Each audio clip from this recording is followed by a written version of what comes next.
Siapa sih yang nggak pernah karaokean? Pegang mikrofon, pilih lagu andalan, terus nyanyi sekenceng-kencengnya.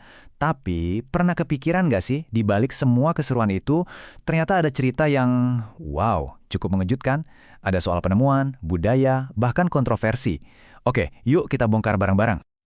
Oke, mungkin pertanyaannya kedengaran sepele ya. Kita semua tahu karaoke itu apa. Tapi, coba deh pikirin, apa sih arti kata karaoke itu sendiri? Dari mana asalnya? Jawabannya ini loh yang bakal jadi kunci buat ngebuka semua ceritanya. Nah, ini dia jawabannya. Karaoke itu gabungan dari dua kata Jepang. Kara yang artinya kosong dan orkestra yang sebenarnya singkatan dari orkestra. Jadi, orkestra kosong. Keren ya? Puitis banget. Bayangin aja, ada orkestra yang siap mainin musik, tapi vokalnya kosong, nungguin suara kita buat ngisi. Konsep sesimpel ini loh yang ternyata jadi awal dari revolusi hiburan di seluruh dunia. Dan kayak penemuan-penemuan hebat lainnya, karaoke itu nggak diciptain di laboratorium canggih atau semacamnya. Ceritanya justru lahir dari masalah yang sederhana banget, plus sedikit akal-akalan. Walaupun ada beberapa versi cerita, yang paling terkenal tuh dimulai tahun 1971 di Kobe, Jepang. Tokoh utamanya, seorang drummer bernama Daisuke Inoue. Ceritanya, ada kliennya yang minta ditemenin main musik buat nyanyi, tapi Inoue lagi nggak bisa. Nah, dari situ muncul ide brilian. Dia ngoprek-ngoprek stereo mobil, kotak koin, sama amplifier, terus dijadiin satu mesin. Dia sewain deh mesin itu. Benar-benar solusi iseng yang praktis. Malah mengubah dunia. Dan ini nih bagian yang paling penting. Inoue sendiri nggak pernah ngerasa dia itu penemu. Dia bilang dia cuma nyatuin barang yang udah ada. Makanya dia nggak pernah tuh kepikiran buat matenin hasil karyanya. Tujuannya simpel banget, bukan buat jadi kaya, tapi katanya sih ngajarin dunia buat bernyanyi. Mulia banget ya. Tapi keputusan ini justru bikin ceritanya jadi makin ribet. Nah, karena Inoue nggak matenin idenya, ceritanya jadi ada plot twist. Tiba-tiba muncul tokoh lain dari negara lain yang juga punya klaim penting dalam sejarah karaoke. Disinilah kita ngeliat beda tipis antara penemu sama pemegang paten. Daisuke Inoue dari Jepang itu bisa dibilang percikan apinya di tahun 71. Tapi ada Roberto Del Rosario dari Filipina. Dia yang ngeliat potensi bisnisnya. Terus dia yang akhirnya secara sah matenin sistem karaoke sing-along di tahun 80-an. Jadi yang satu punya ide awal, yang satu punya surat-surat resminya. Dua-duanya penting. Tapi dari sisi yang beda banget. Oke, kita tinggalin dulu soal paten. Kita balik lagi ke Jepang, tempat di mana karaoke ini meledak. Bukan lagi sekedar mesin, tapi udah jadi bagian dari budaya. Coba bayangin Jepang di tahun 70-an. Budaya kerjanya itu gila-gilaan. Nah, para salaryman atau ya pegawai kantoran butuh banget pelampiasan stres. Dan karaoke jadi jawaban yang sempurna.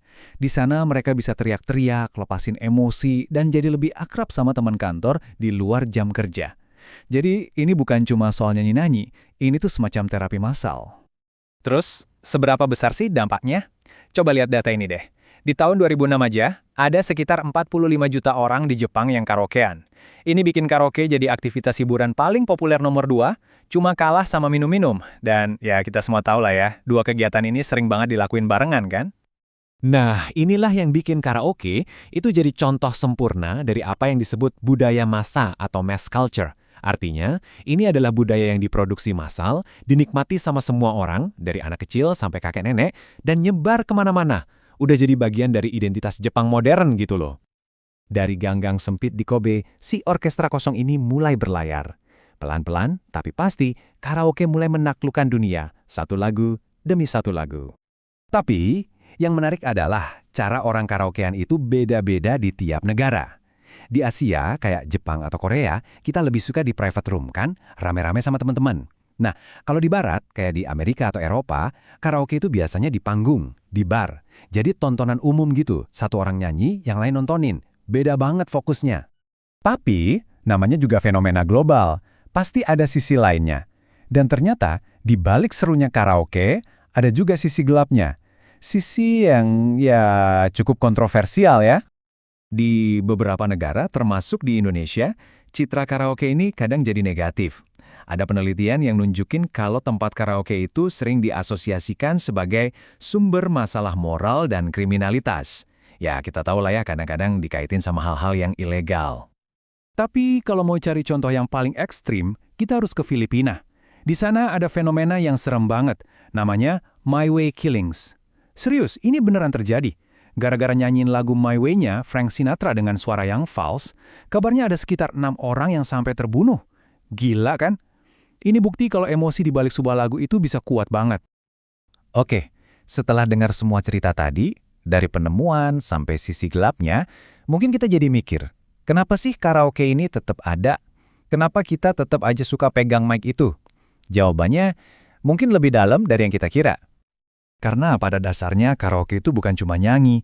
Buat kita, itu cara buat lepasin stres. Itu cara buat ngumpul dan nyambung sama teman-teman. Itu juga kesempatan buat kita ngerasain jadi penyanyi profesional. Ya, walaupun cuma 3 menit.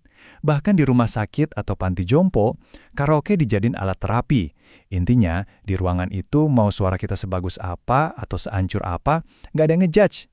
Jadi mungkin ini kesimpulannya. Tujuan utama karaoke itu sebenarnya bukan soal nyanyi yang bagus, tapi soal gimana kita bisa jadi lebih terhubung satu sama lain. Ya kan? Ini soal momen bareng-bareng, soal ngetawain diri sendiri, soal ngerasain koneksi lewat musik. Jadi nanti kalau kamu pegang mic lagi, ingat deh, kamu itu bukan cuma lagi nyanyi, kamu lagi ngebangun koneksi.